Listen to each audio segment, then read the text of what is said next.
Es un placer, queridos hermanos, encontrarnos en una nueva ocasión para revisar juntos nuestra sección de Busquemos Perlas Escondidas. En esta ocasión nos corresponde lo de la semana del 22 al 28 de agosto. Para esta ocasión solo tenemos un capítulo de donde obtener las perlas, y es el primero de los Reyes, capítulo 7. Y revisando nuestra guía de actividades, es el primero de los Reyes, capítulo 7, versículo 23, de donde vamos a revisar e investigar.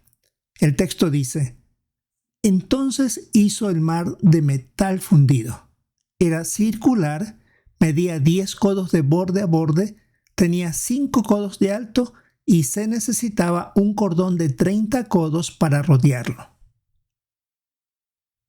La pregunta que surge es: ¿qué aprendemos de que se hiciera el mar de metal fundido en el templo? De donde podemos obtener la respuesta es del libro Perspicacia, el tomo 1, la página 282.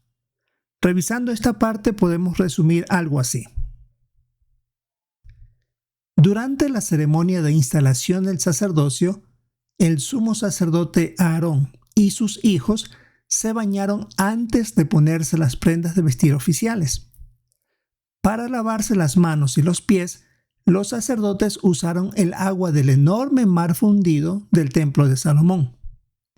Y en el día de expiación, el sumo sacerdote se bañaba 2 veces con el agua de ese lugar. Este mar fundido tenía el propósito de proveer el agua para la purificación antes de realizar labores en el templo. Así que esto recuerda que todos los que adoran a Jehová deben ser limpios físicamente en el vivir diario y con más énfasis al realizar labor teocrática. El mar fundido es una clara demostración que la limpieza física es importante para Jehová, y con más razón la santidad y pureza que Dios exige de todos sus siervos en cada momento del vivir diario. Es lo que se puede resumir un poco del libro Perspicacia sobre el comentario de este texto bíblico. Ahora tenemos la pregunta de cada semana. ¿Qué perlas espirituales he encontrado sobre Jehová, el ministerio y otros temas en la lectura bíblica de esta semana? Bueno, como tenemos solo un capítulo, entonces vamos a sacar de ahí, de algunos versículos, algunas perlas. La primera sugerencia es la siguiente. El primero de los Reyes, capítulo 7, versículos 13 y 14. El rey Salomón mandó traer a Hirán desde Tiro. Era el hijo de una viuda de la tribu de Neftalí. Su padre, que era de Tiro, era un artesano del cobre. Era muy hábil y tenía muchos conocimientos y experiencia en todo tipo de trabajos en cobre. Así que se presentó ante el rey Salomón e hizo todo lo que se le encargó. Buscando referencias sobre estos versículos, encontramos en la Atalaya de 1979, el 1 de octubre, y en la página 31. Lo que se dice en el primero de los Reyes en cuanto a de quién era hijo el artífice experimentado que fue enviado por Hirán para ayudar en la obra de edificar el templo durante el reinado de Salomón, difiere de lo que se dice en el segundo de las Crónicas 2:14. ¿Por qué? En el segundo de las Crónicas se dice como hijo de una mujer de los hijos de Dan, pero cuyo padre era hombre de Tiro. Ahora, esto es cuestión de entender lo que sucedió. Porque de la mujer primero se decía que era de Neftalí, ahora dice que de Dan. Bueno, la explicación que da esta revista es que la madre de este hombre era una mujer enviudada de la tribu de Neftalí, es decir, su esposo que falleció era de esa tribu, en el sentido de que había estado casada con un hombre de aquella tribu. Sin embargo, la propia tribu de ella era Dan. Después de la muerte de su esposo, ella se casó con un tirio, y de esa unión vino el hijo que llegó a ser un artífice experimentado. Así que es una muy buena explicación que da esta revista. Vamos a ver otra sugerencia. El primero de los Reyes, capítulo 7, versículo 21. levantó las columnas del pórtico del templo. Levantó la columna de la derecha, a la que llamó Jaquín, y luego levantó la columna de la izquierda, a la que llamó Boaz. Sobre el nombre de estas columnas se verá en la sección de tesoros de la Biblia. Pero en la revista de 1966, 1 de junio, página 351, hay una explicación sobre los nombres y la función de estas columnas. Dice que las columnas evidentemente tenían un propósito emblemático. Se puede apreciar mejor esto cuando uno toma en cuenta que eran enormes, cada una de 8 metros de altura y un diámetro de aproximadamente 2 metros. Estaban hechas de cobre y tenían capiteles adornados con formas de granadas y lirios, ocupando, como lo hacían, un lugar prominente enfrente del pórtico del templo. Estas columnas estaban por sí solas y no sostenían ninguna parte del edificio. No obstante, parece que el significado que había tras ellas era que Dios establecería firmemente el templo con fortaleza. Por supuesto, esto también indicaría que Jehová aprobaba la adoración verdadera según se practicaba allí. Así que es impresionante estas columnas enormes, aunque no tenían ninguna función de soportar peso, más bien de recordatorio de que Jehová aprobaba lo que se hacía en el templo. Veamos otra sugerencia. Primero de los Reyes, capítulo 7, versículo 25.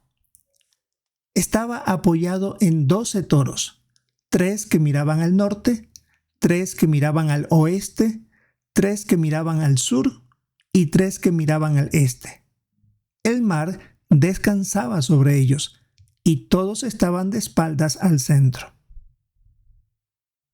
En la revista de 1972, 1 de octubre, página 583, habla de una interrogante y da, por supuesto, la explicación.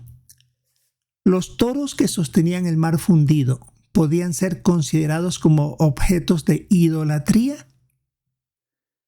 En el patio del templo que edificó Salomón estaba el mar fundido. Esta vasija grande descansaba sobre las figuras de 12 toros. Así, estas representaciones sirvieron tanto un propósito utilitario, que era el de sostener este mar, así como también de ornamental, pero jamás fueron hechas para ser adoradas. Sosteniendo, como lo hacían, una vasija que normalmente contenía alrededor de 44,000 litros de agua, los toros fueron un símbolo adecuado de fuerza o poder. Las Santas Escrituras aclaran que no todos los cuadros, estatuas y otras representaciones son ídolos. El que un objeto sea un ídolo o no depende principalmente de cómo se considera. Este es un buen punto porque hasta en nuestras publicaciones se utilizan a veces representaciones en dibujo de ángeles o de Jesús o de algún otro personaje bíblico, pero no tiene el propósito de ser usado para adoración. Y una última sugerencia, el 1 de los Reyes 7:26. El grosor del mar era de un palmo menor y su borde era como el borde de una copa, como una flor de lirio. Contenía 2,000 batos de agua. Una referencia encontramos en la Atalaya de 1960, 1 de febrero, página 95. ¿Qué explica la diferencia de capacidad del mar fundido del templo de Salomón, según se menciona en 1 de los Reyes 7, 23 al 26 y el segundo de las Crónicas 4, 2 al 6? Bueno, la explicación que da esta revista es que en el 1 de los Reyes 7, 26 menciona que contenía 2,000 batos de agua, mientras que en el segundo de las Crónicas dice que podía contener 3,000 batos. Los dos textos no se contradicen, sino que se complementan. De modo que se ve que en segundo de las Crónicas 4:5 nos dice cuál era la capacidad completa del estanque del templo como receptáculo, lo que le podía caber, mientras que en el 1 de los Reyes 7:26 declara la cantidad de agua que solían poner en el estanque del templo. En otras palabras, nunca lo llenaban totalmente. Comúnmente solo ponían las 2/3 partes de su capacidad. Así que este texto con el de Crónicas no se contradicen, sino más bien se mencionan desde distintos ángulos: la cantidad total que podía recibir y la cantidad que se le ponía normalmente. Así que tenemos, hermanos, ahí algunos puntos que podríamos utilizar, si lo deseamos, en nuestra sección de Busquemos Perlas Escondidas. Esto es lo que tiene que ver con el capítulo 7 del Primero de los Reyes.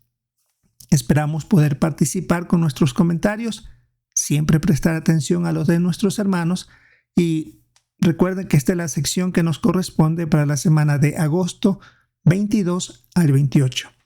Si es la voluntad de Jehová, esperamos encontrarnos en una próxima ocasión.